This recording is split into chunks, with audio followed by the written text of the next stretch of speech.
From the Jesus Storybook Bible.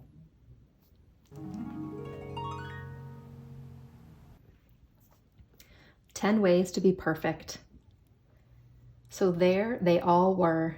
Grannies, granddads, babies, uncles, aunts, children, moms, and dads.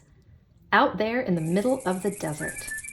They had blisters from all the walking, they were hungry and thirsty, and much, much too hot. "We don't like it," they said. "It stinks." And so did they, for that matter, because no one had taken a bath in weeks. Now remember, because this is something they'd forgotten, God had done amazing things for his people. He'd hidden them inside a cloud. He'd moved the sea. He'd set them free. But God's people still weren't happy. They didn't care about being free. Wasn't it better when they were slaves? At least they'd had lots of nice food to eat. "God doesn't want us to be happy," they said. It was the same lie that Adam and Eve had heard all those years before. "God has brought us out here to kill us. God doesn't love us." But they didn't know God very well, did they? Every day of their journey, God kept on showing his people how well he would look after them if they would trust him and obey him. When they were hungry, God made the sky rain with food, bread coming down from heaven.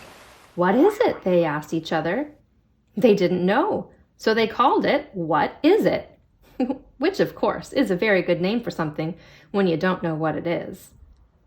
When they were thirsty and started quarreling, God made water flow from a rock. Moses called that place Quarreling, because that seemed like a good name too. And still, God's children didn't trust him or do what he said. They thought they could do a better job of looking after themselves and making themselves happy. But God knew there was no such thing as happiness without him. So God led them to a tall mountain. God wanted to talk to his people and show them what he was like. He wanted to help them know him better and tell them about the special land he was going to give them. "The whole earth belongs to me," God said, "but I have chosen you. You are my special family.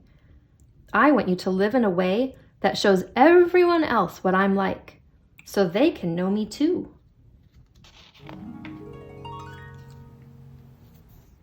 God called Moses up the mountain. The great mountain shook. A thick cloud fell, thunder roared, lightning crackled, and God gave Moses 10 rules called commandments. "I want you to love me more than anything else in all the world, and know that I love you too," God told them. "That's the most important thing of all."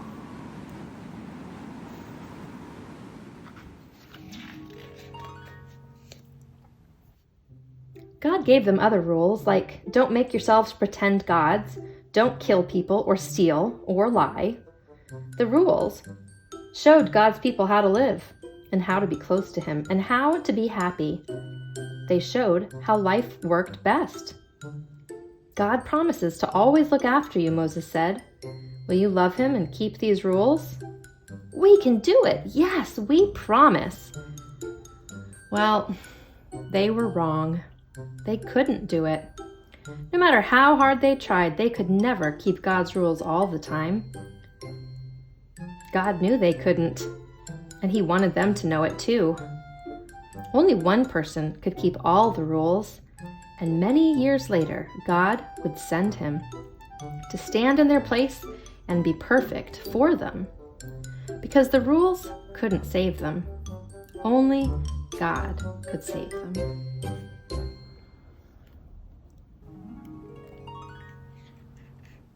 To be continued.